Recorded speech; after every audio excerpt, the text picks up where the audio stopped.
Biggest challenge was we actually hired more people. So finding space and getting them up to speed, because we needed help on the creative front for a couple of our gaming channels, and then bringing people on that are working remotely. But then we get to the office and we don't have desks, or we don't have chairs or setups or anything. And luckily Autonomous was there. It was really just building out the structures again with the new people and how we all interact, and building out those structures and those processes, and making sure that they have a place to work and still feel connected to everyone.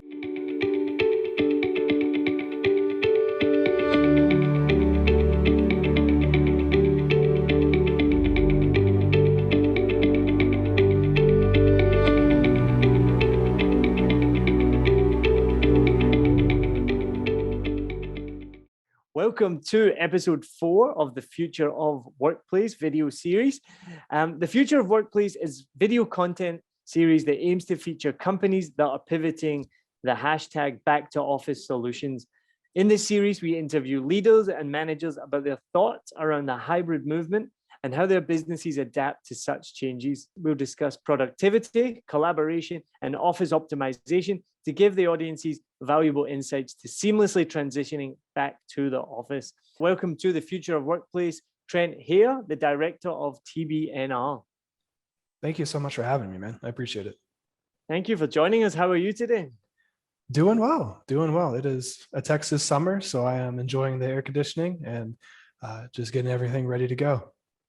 Yeah, I was going to say a Texas summer is very hot, is it not? But then you followed it up with the air conditioning. Absolutely, absolutely. So you're based in Texas. So tell me a bit about yourself and TBNR Productions.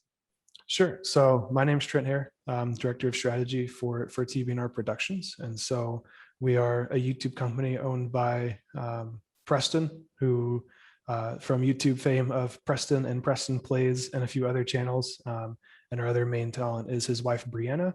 We run so many channels, but total subscribers are around 45 million subscribers and 550 million monthly views.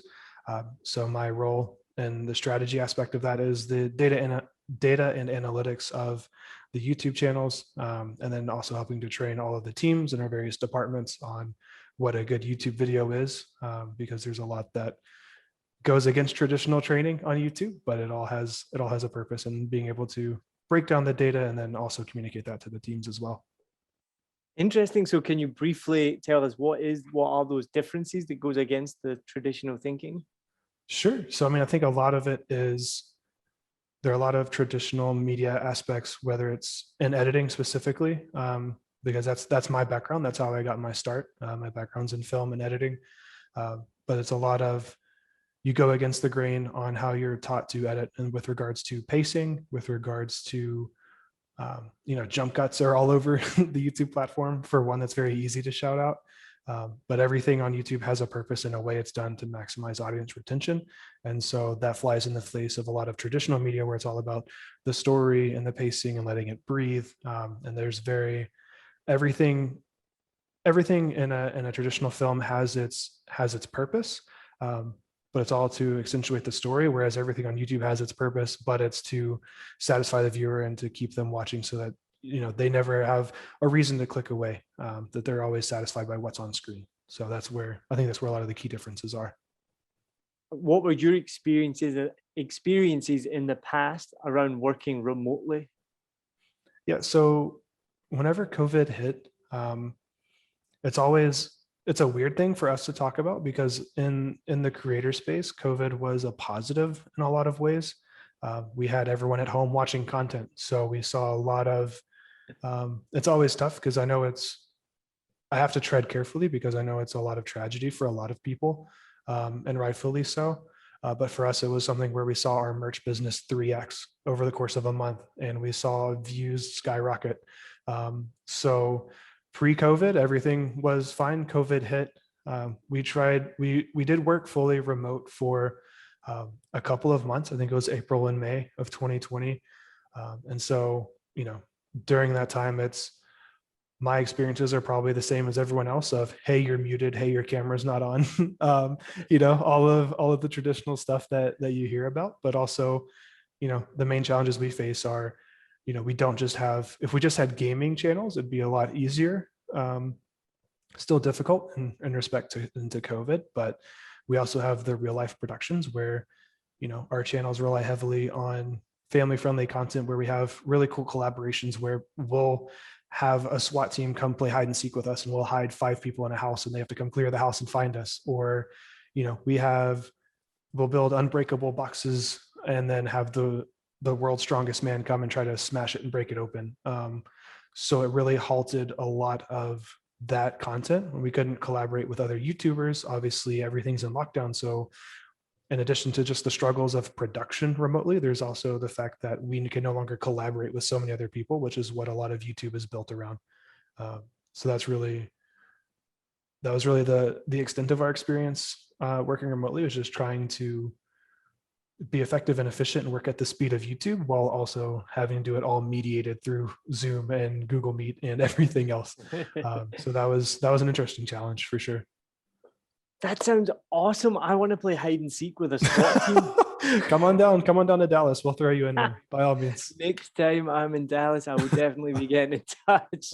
Please, that sounds so good. They would find me in like a split second, right? There's a giggle coming from the closet. Yeah, probably. Yeah, exactly. So it's really interesting that you're in the creative space. So I guess then that gives you a bit of license then to just be really creative. So, and what were some of the creative solutions of using some of those technologies that you talked about, not being able to meet face to face and collaborate? But I can imagine there must have been quite a lot of other solutions maybe that you took to. There was a lot more just general communication, but everything that was communicated had to have a purpose. You're able to be very agile when you're in office, and you can just pop by someone's desk and have something come up and have a solution and you move on.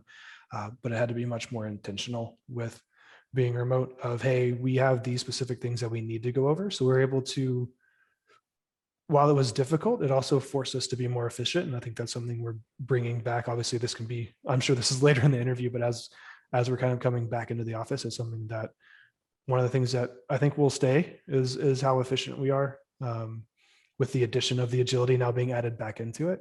And then also on the creative side of the real life videos, just finding new ways to spin content with just Preston and his wife. Or one of the things that we had was I believe they both posted a hide and seek video where, there was, a $20,000 cash prize, but that's all going to charity for COVID relief. And so it's a way to, the way that we're able to spin creatively is, hey, we still need to do these real life productions. We need to have just a skeleton crew and have everything worked out beforehand.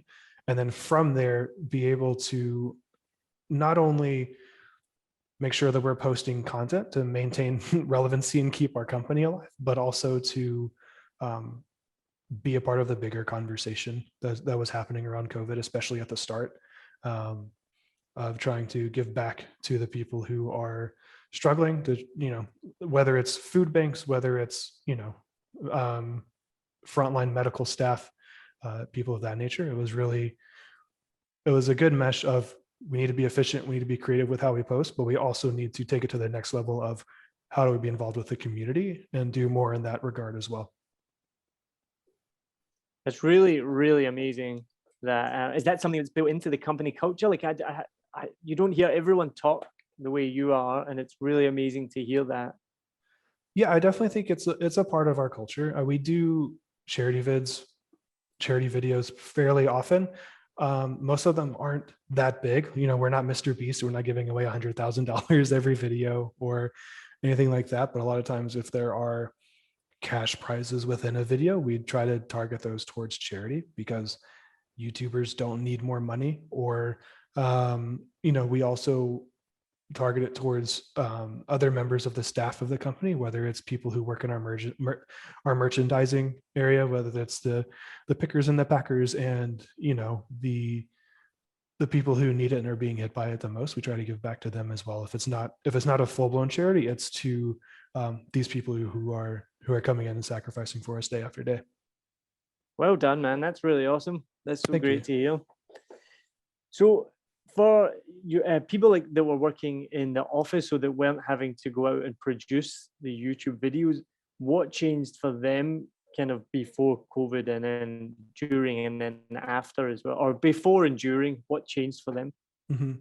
I think a lot of the changes were similar across the board because productions in general, we don't have a massive amount of people, but we just had to reduce. So it was still the efficiency. It was still all of the online Zoom calls and, preparing docs on docs on docs and, having all of our ducks in a row. And then during COVID, I feel like that stuff that's still maintained. And now moving towards this post-COVID world, I feel like we're bringing all of those same efficiencies, but being able to do it in an office setting where we can still check in with one another and really just bring in that aspect of all the negatives that came from COVID and all of the hardships and the challenges that forced us to innovate and be able to bring those innovations and bring some of those and stick it in this new post-COVID world as well. That's cool. That's really good. So how is everything at this stage? Like, what is your current settings?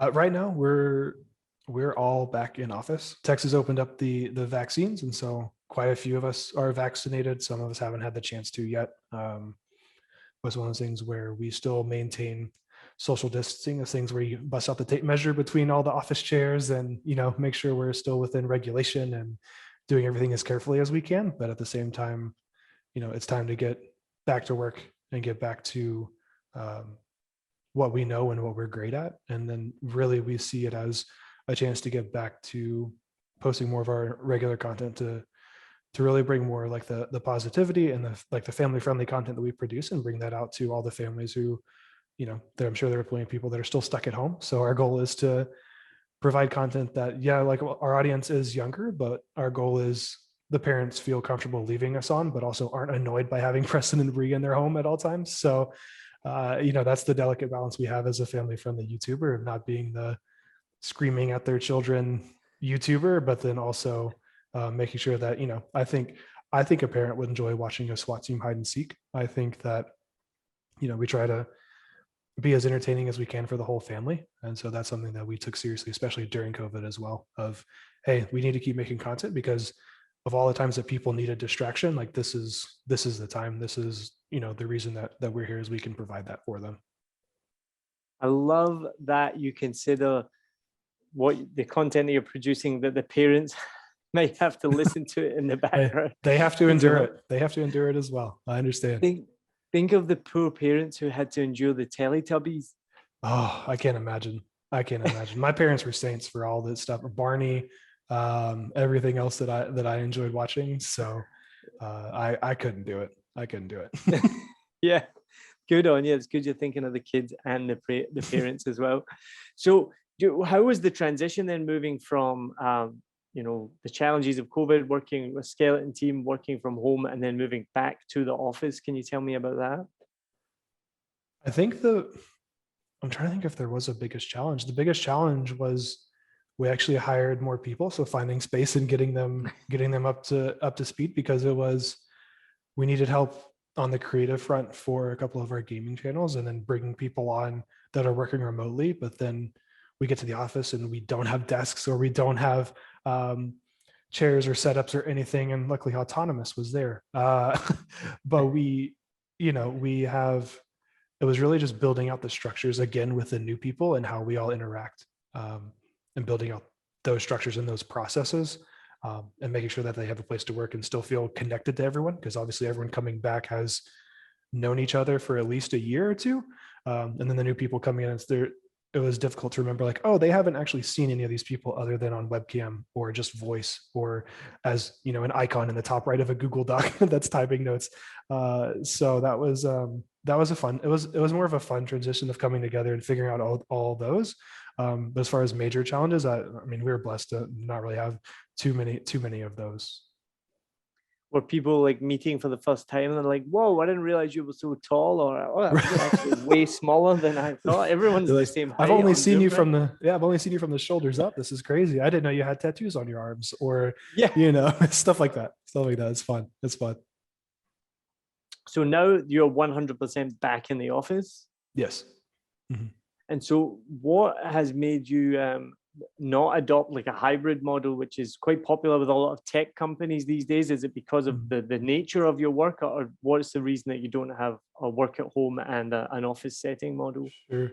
I think it's the nature of our work with the real life productions, with everything else. Like while we could do it, and there was a lot of great innovation that came from that, it was still incredibly difficult because we are still a small team, relatively speaking. I know a lot of these larger companies, obviously like Facebook and Google and everyone else, like they hundreds of thousands of employees. I don't even know. So I feel like they also have structures and everything in place to manage that. Whereas we have, while it's big for the YouTube standards in terms of normal company standards, we're still a very small company of 35 to 40 on the production side. So it was a lot of, we don't have all of the bandwidth to manage all of these people everywhere. So how do we just needed to bring them back in, make sure we made it as safe as possible for them. And then a lot of the stuff that we do is very collaborative. So it's tough to have collaborative things with multiple Zoom meetings happening, but then you can't get in contact with someone because they're in a different meeting. And it's a lot of balancing and juggling that and doing that with two different ways of someone who's at home and someone who's in the office was very difficult for us. So we opted to bring everyone back in. And then what was the staff feeling on that? Were they happy with that? I think they were. A lot of people, by the time the decision was made, they were ready to come back in, because it was, we were very mindful of whenever we were first coming back in, we still are, but whenever we were first coming back in, it was extremely mindful of social distancing. Most people are happy to be here, but everyone wants to be cautious and be safe and make sure that we're doing this the safest way possible. But I think overall, everyone is excited. We have people who are married with kids that are like, get me out of this house. We have, some single guys who are editors, but editing remotely is incredibly difficult.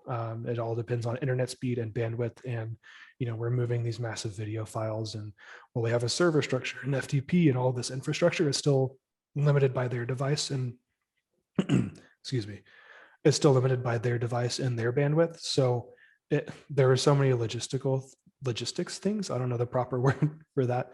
But there's so many things like that they were excited to be back in with full-blown fiber internet in downtown Dallas and not, be limited to, whatever service they had. Setting up a hotspot on their phone because right. What's the biggest file that you have to download? Oh gosh, there was a while. It's been a couple of years. We've since improved, but we tried shooting face cam files for gaming videos in a raw format, and I think they were hundreds of gigs each. And that did not work well. That did not work well at all. We filled up. I think at that time we were still using Dropbox a lot, and we obviously have the enterprise plan with them, but it seemed like once a month, like, hey, can we get more space? Can we get more space? Can we get more space? So it was a lot. We were like, okay, we got to figure out a way to compress this down a little bit, because YouTube's going to compress it anyway. So we got to figure out a more efficient way of doing this, because our editors' computers are just exploding. So we have to calm this down. So it's interesting, because I've talked to a few mostly kind of tech-based companies, AI, software development so far in this video series. And so really interesting. So you're facing like a completely different set of challenges. They weren't moving files about with hundreds of gigs of data. So what were then some of the other challenges that the team faced from working from home? Yeah, I think it was a big challenge that a lot of people faced, and it's not even a technical business challenge. I think it's just one that I don't think it gets talked about enough, is the challenge of separating work from home life. I think that's a lot of what, I think a lot of our team struggled with burnout from being at home, because it was one of the things where you're at your home all day, you're at your computer, you're at your laptop, and you're always available. And there's not really that clear delineation, which isn't always needed, but it's also very tough to balance. I know work-life balance, plenty of people have their opinions on the word balance, but flow, whatever you want to call it. So I think that was something that a lot of people were dealing with, the feeling very much like every day is the same. We wake up, we're in this house, we cannot leave this house, we're making YouTube content, we go to sleep, we wake up, it's one of those things where it was getting to the point where like, hey guys, work's over. Y'all go to a park, go walk, like don't be around people, like be safe, but like go walk around your house, go do something, like just please, like we love you guys. We hired you because y'all are all incredibly talented and hardworking, but stop working for just a little bit because otherwise you're going to run yourself into the ground. So that was definitely another major challenge that a lot of us faced during that. And I think that's pretty universal. I've heard a lot of other friends of mine in other businesses and other sectors have said similar things. So I think that's something that should be discussed a bit more. So what were some of your company solutions then to help people that were feeling that? It was a lot of just making sure the main solution is just continued communication. And a lot of solutions just like, hey guys, like if you need to take a break, if it's your lunch break, like we just note on Slack, leave a status or tell your supervisors like, hey, I'm on lunch. And that could mean like no one's necessarily going to bother you unless obviously something catches on fire and we need to solve a problem. But for the most part, it's, hey, if you need, like if it's the middle of the day, like go walk around and set your thing to away. Just tell your supervisor like, hey, I need to go take a walk. It's really just being flexible with people and making sure that, we're showing empathy to their situations of, I grew up a gamer. I grew up sitting in a dark cave playing Call of Duty for 12 hours a day. So like, I'm introverted and that. And so lockdown hit and I was like, oh, this is my ideal situation. But most people aren't that way. And so just really being empathetic to, while I really enjoy working and like I love what I do. Like I don't feel like I come to work every day. I get to make YouTube content and help a team, and it's fun for me every day. So it's one of those things where while my mindset is very much like drive and go and do, and I'm in lockdown, like I'm in my zone. Not everyone is like that, and just being mindful and empathetic of, okay, hey, like other people, like I'm married with 2 kids, so I get that aspect, but also knowing that not everyone has that same, not everyone has the same proclivity to introversion that I do. So they need to get out, they need to talk to people, even if it's just their families or going on a walk, and just making sure that they're getting some sunlight somewhere somehow, to make sure that they keep that balance and keep their perspective and don't run themselves into the ground. Even like besides the company value of, hey, like we want our workers to be great, like just as humans of like, hey guys, like take care of yourselves, please. Like even if you left TBNR, like I would still want you to go for a walk and take care of yourself and make sure that you're good, so at the human level, which I think COVID brought a lot of that out, of companies, is a reminder of like, hey guys, we're all humans, like we're all here. Like my 3-year-old came crashing into the office during a brand call with, and it's one of those things, that's what it is. You get to know people's pets and cats and kids, and if they got a new plant in their background, or all of the big life experiences during COVID lockdown. So can you give us a bit more of a background on what actually goes into making a YouTube video? Yeah, for sure. So we have full-fledged departments for both real life and gaming, because those are our 2 main splits, our main genres. And so we have a content strategy team, which you could substitute that word for creative. So there are ideas and outlines and seeing what's trending on the platform and what's coming up next. And, these are the ideas that we need to do because our audience would love them. And this is how and then once those ideas are approved, they move into an outline phase of, this is what the actual content of the video is going to be. And this is how we're going to structure it to keep people watching, excuse me, and to deliver on audience expectations based on what we're presenting in the title and thumbnail. And then from there, that's handed off to our production team, which fits most people's traditional definitions of production. This is where the actual, going on set that our art department builds. Excuse me one second. I'm like struggling with have some water. That's okay. Thank you. No worries. I had like 3 meetings today, and I normally don't talk this much, so this is a struggle. I don't know how Preston does this. He records for 12 hours a day. Sometimes that's just like, I don't know how he talks that much. So yeah, then we move to the traditional production side. So this is where our art department, who builds up all of our sets for real life videos, if those are needed in our warehouse. And then we have the production side with the camera gear. And this is where all of the people who are actually shooting and filming. And then from that moves to post-production and editing. And we have 9 editors now. We post about 20 to 22 pieces of content per week across all of our channels.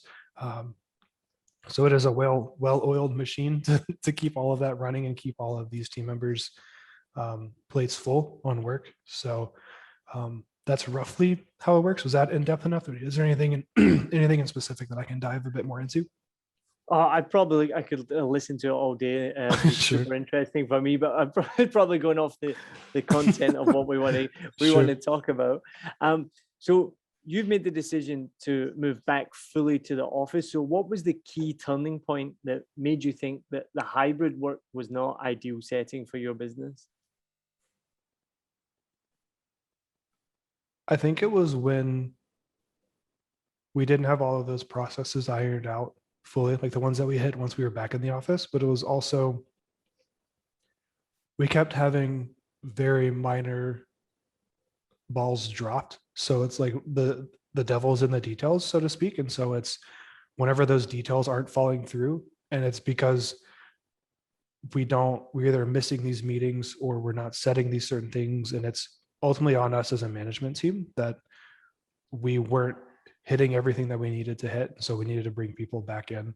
And so I feel like it was just, I don't think it was one point necessarily of this major thing happened and we came back in. It was more of a lot of these details were slipping because we weren't always there to catch each other and keep each other accountable, which is crucial as a small team. And so from that, we made that decision to move back into the office, but that decision didn't come until, COVID numbers obviously weren't soaring and we weren't in lockdown anymore and everything else. So it was one of those things that was calculated just based on we're missing too many things that are easily catchable that we weren't missing before we were remote. So let's stop being remote as soon as we can possibly do that and get everyone back into the office so we can get back on running on all cylinders. Because obviously I'm sure you know that many people think that the hybrid work is the ideal setting. Obviously from your case we can see that it doesn't really work for you because it's not the one size fits all solution. But like from your perspective, which industry or company culture do you think should embrace the hybrid work model and which shouldn't? That's a great question. I think if you're making content, with the exception of obviously like we're doing this video through Zoom, or if you're making polished content, it's going to be very tough to do remote work. There might be some positions that can be, but I think larger companies and companies that have the bandwidth, the management bandwidth to maintain and do all of the additional work that comes with being hybrid.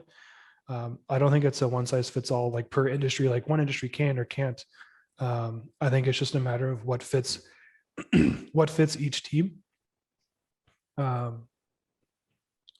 a tough question. I don't know if I answered that well enough. I feel like I just said a lot of fluff. No, that's so good.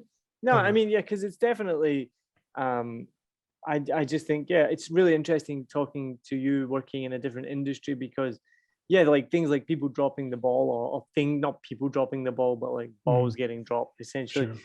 Yeah, and you might think like, yeah, we can do this online, but like online, I mean, like we can do it remotely is what I mean. But then you do it and in practice, it's like, this just doesn't work for us, but this is completely different to, someone else who I've spoken to who has like a software development company and they're like, we're 100% remote. Like we don't have an office anymore because there's just no need for it. And I think a lot of those. I think it's just like, it's interesting that we who are posting internet videos couldn't work solely on the internet. But I think it's really just the real life production component. Yeah, that's a tough one. Eh? I'm sorry. This is just like, it's a great question. I thought this was the one question I was reading and I was like, man, I need to have an answer for this. And it just never came to me. So do you think, and I don't mean just for your company, but do you think the Sure. hybrid workplace will be the new future of work? I think it will be. I think it's here to stay. I think there's so many, it seems like there's so many positions that it fits with. There's so many ways that people can work remotely and do it well and see great results that it it doesn't make sense to have everyone in the office all the time. There are plenty of times where, we might be hybrid in the sense that my social media team that I'm over is on set with people and we're working remotely that way, it's because they're capturing content and like there are so many ways to be efficient with it that I think we're going to see new applications of remote work. And I think it's here to stay for sure. It just might not be here for a while, but I definitely think it'll be around to stay. And I definitely think it's going to be something that all major companies are going to need to consider as something that they offer, at least for new hires. What do you think it would take for you to then look at doing that, even if it was a 2-day a week working from home situation, something like that? Yeah, I mean, we are instituting flex days here soon. So it won't necessarily be multiple days a week. It might be something where it's a few days a quarter, or we're still working on the details of it. But it's something that is something that we want to give our employees. We recognize the value in it, because they're obviously, aside from commute and everything else, sometimes there are things you just need to get done at home. And so being able to provide that balance is something that we're looking into and taking seriously. So we're starting it slow, and seeing where it goes from there. Hmm. So it's already on our radar to begin looking at. So it's just like, how do we were forced to go all in and on us, we weren't ready for it. So what do we need to do to be ready for it? If that's the future, then how do we continue to grow? And those are the answers. Those are the questions that we're asking and the answers that we're looking for. So I'll be tuning into the rest of the series to hear everyone else's to get some insights.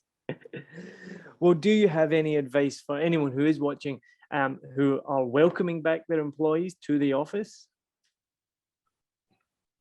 Yeah, I would just say, I mean, I would definitely make it a celebration if your employees feel that it is. I feel like that's the tough part, but I feel like it's one thing I feel like one of the things that as you're welcoming people back to the office, don't lose the empathy.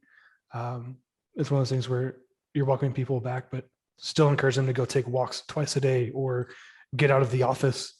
There's still value in that, and to make sure that even though there's now a more clear delineation between work and home, that there still needs to be that white space in the time for them to unplug and take a lap around the building or whatever it may be.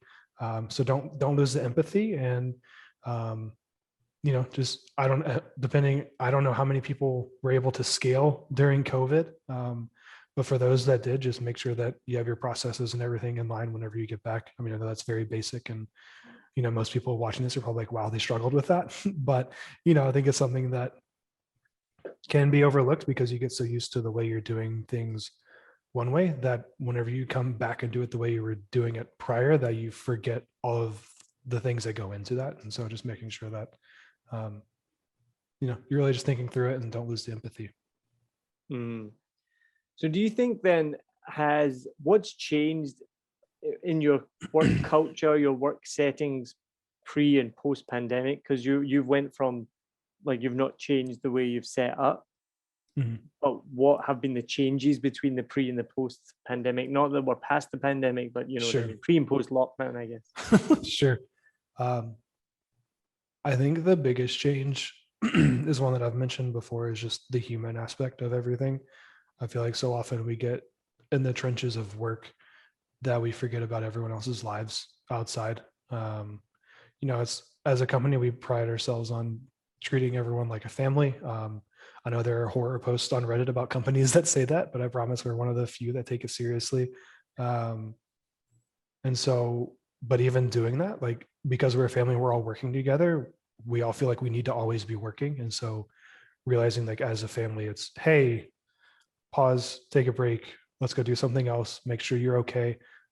because while we're all a family, we're all in the trenches. We also need to make sure that none of us are falling or lagging behind or getting burnout or anything like that. So I think the main difference that I would see from pre and quote unquote post pandemic is definitely the human element. It's just even more accentuated, really. And so do you think that's changed that in a more global sense? Do you think that it has completely reshaped the work environment? I hope so. I hope that's something that's global. I think it's something that needs to be global if it's not. I think a lot of major Fortune 500 companies, like, we'll see where they go, but I also feel like it's more of just finally opening their eyes to the possibilities, because they were forced to do this, as was everyone else, but then realizing that, oh wait, this could work, and we could have, employees that are all over the planet, and always being able to do everything that they were doing before, but now they're also happier and healthier because of it, and being able to provide that. So I hope the accentuated human element is something that's global, and continues to grow. And do you think there's anything you can do to prepare for another such event that could possibly come on the horizon? I mean, for us, it's just making sure that we have all of our processes and ducks in a row, because we're still learning how to do all of that as a young company. I think we're better prepared for it now than we were. I feel like every company got a nice fire drill with COVID, to see how ready they were, or even if you're not ready, to really test your mettle of what your company is made of and how you innovate. Because even you can't expect to be prepared for every single possible thing that comes, because that's the amount of preparation you're doing would be more than the actual work and value that you're bringing. So, I think it's just about making sure that we have those processes lined out, making sure we have things ready to go, and that, we're always agile, but also making sure that in our agility, we're still flexible with people. I think that's going to go a long way of, I mean, God forbid it's not anytime soon, but the next time something like this happens, to be more prepared for it. Yeah, for sure. Well, look, Trent, thank you so much. It's been awesome chatting to you. It's good to hear a different perspective and different industry as well. It's been super interesting. So thank you very much for joining us on the future of workplace. I hope you look forward to watching this video. You're probably sick of watching YouTube videos, but maybe you can you can sneak one in. Oh no, absolutely. I'm on the platform all day, every day. I'll be sure to give it a watch, and I really appreciate you guys having me on. No problem. Thanks very much, Trent. Thank you.